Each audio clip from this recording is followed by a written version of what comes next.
Now let's focus on the outperformance. So this is one of the assets we reviewed in our previous discussion, and still outperforming. I really like the price action right now, and I think that on the intraday we can extract a very cool setup. So Roman, what's your take on this asset?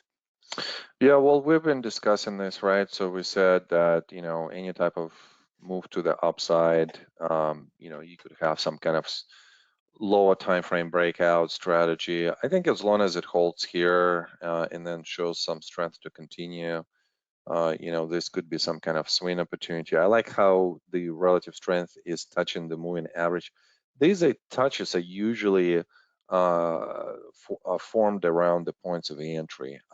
Plus, you have the touch of the moving average here as well. So, yeah, a very interesting, continuation here, Alyssa.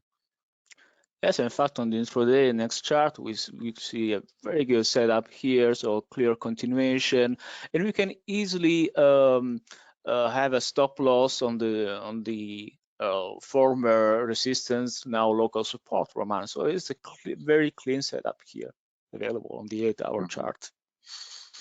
Yeah, just a very simple. I mean, like you could have been thinking maybe like comparing this to this. Just trying to see the volume signature here.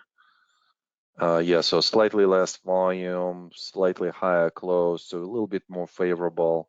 So that kind of makes it, a tentative point of entry, maybe like a probe entry right here. But here, I mean, like this is just like, again, very simple. If it holds, and I like how tight this is, I like that it's above the resistance. There is no volatility like we had prior to that. Selling is all kind of gone and done.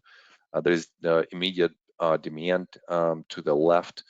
So if it goes through, I mean, like I wouldn't be shying away from even like a stop buy.